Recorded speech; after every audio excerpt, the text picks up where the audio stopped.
na the program where they give you the use where they happen all about na the country. Inside where use, we go take you text, Facebook and WhatsApp message. You complain where you go send as letter to the producer. We dey announce about things them working lost and plenty more. We are there all about na the country. But you self help for being the use that you area. Where use the original program where they give you updates. Where use? You get use? Yes, I got use.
The Boao Forum for Asia continues in southern China's Hainan province.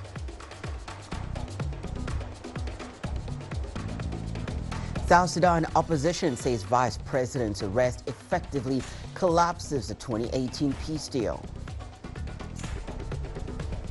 And 6 killed as tourist submarine carrying Russians sinks off Egypt's coast. Hello and welcome. You're watching Africa Live. We're coming to live from Nairobi. I'm Hannah Vivia. Here are more stories making headlines. In the business news, the IMF asks Senegal to streamline tax exemptions and phase out costly energy subsidies as part of urgent reforms. And despite challenges, South Africa forging ahead with net zero emissions goal for 2050. Chinese Premier Li Qiang has met with French Foreign Minister Jean-Noël Barrot in Beijing, with the two sides agreeing to strengthen bilateral ties. Premier Li noted that China-France relations have maintained a steady and positive momentum in recent years. China and France marked 60 years of diplomatic ties last year, and the two top officials reached key agreements to deepen cooperation.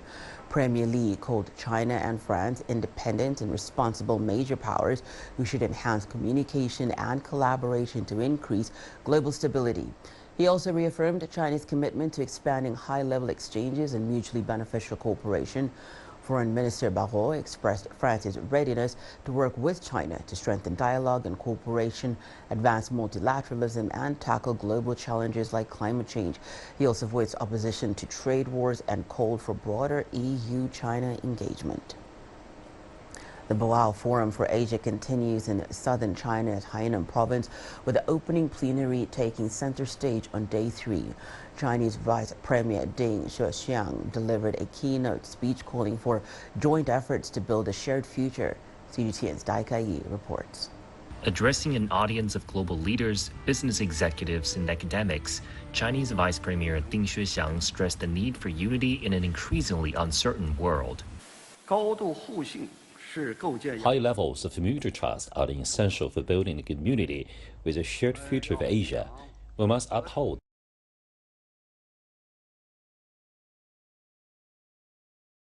approach defined by respect, consensus building, and accommodating all parties' comfort levels. Deng reaffirmed China's commitment to multilateralism, calling for the protection of a UN-centered international system and a rules-based global order that ensures fairness in global governance. Economic globalization and open cooperation are the inevitable path towards building the shared future of Asia. For decades, Asia has been one of the most dynamic and promising regions, and a key factor behind this success is its commitment to openness. Deng emphasized the need to uphold free trade, reject protectionism, and leverage regional cooperation platforms of East Asia and the Asia-Pacific. No matter how the external environment changes, China will open wider to the world. We warmly welcome businesses from all countries to invest in China, take part in its modernization, and share its development opportunities. Deng called for collective efforts to address global challenges and create a brighter future for both the region and the world. As the opening plenary takes place here, the stage is set for critical discussions on tackling some of the world's most pressing challenges. China's call for unity and shared development echoes its consistent vision, reinforcing the forum's mission to foster dialogue and cooperation in uncertain times. 大概 CGTN 博鳌 A Hamas-affiliated news agency says its spokesperson Abdul Latif al-Qanu has been killed in an Israeli airstrike on northern Gaza's Jabalia. The Gaza Health Ministry has also reported that at least 830 people have died since Israel resumed large-scale strikes on March the 18th. Rami Al-Magari reports from the northern Jabali refugee camp. Right at this shelter camp in the northern Jabali refugee camp, there was a pinpoint Israeli raid that claimed the life of Hamas's spokesperson in northern Gaza, Abdul Latif al-Qanu. According to witnesses here in the area, al-Qanu was living at this shelter camp alone when the Israeli airstrike hit them and killing them instantly and causing the injury of some others around him right at this shelter camp and the refugee camp. It was an absolutely terrifying scene. People running in panic, blood everywhere, and many martyrs lying on the ground.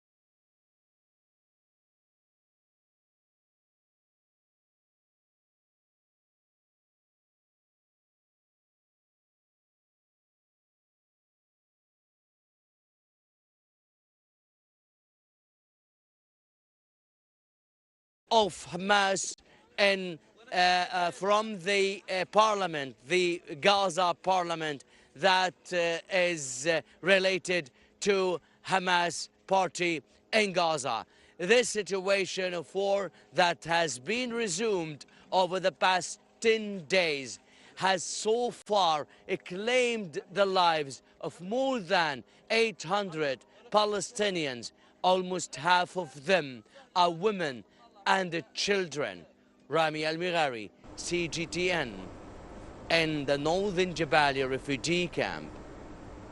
In South Korea, the wildfires are now the largest and deadliest on record, with the current death toll standing at 27.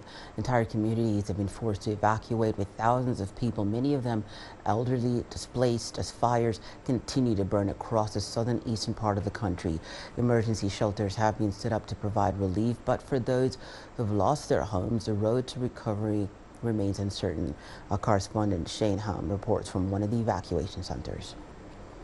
Dozens of people have taken shelter at this gymnasium after being forced to flee their homes. Many evacuees arrived with very little, escaping as flames tore through their neighborhoods and villages. Like 77-year-old Kim Wei-sun, who fled her home with literally nothing but the clothes on her back. I didn't even have time to think about it. When they told us to evacuate, I just ran out wearing slippers without even grabbing my sneakers. I had nowhere to go, so now I'm staying here. Shelters like this one have been set up across the region for people like Kim who lost their homes, offering food, blankets, medical care, and other basic needs. Volunteers, local businesses, and aid organizations are working around the clock to provide support. As soon as I got here, I focused on how to greet and comfort the evacuees, especially the elderly. I wanted to help them feel safe and reassured. By the time I arrived, the place was already packed with people. So I went around, calming them one by one. I told them, "It's okay, you're safe here, don't worry. The fire won't reach you." Just reassuring them like that.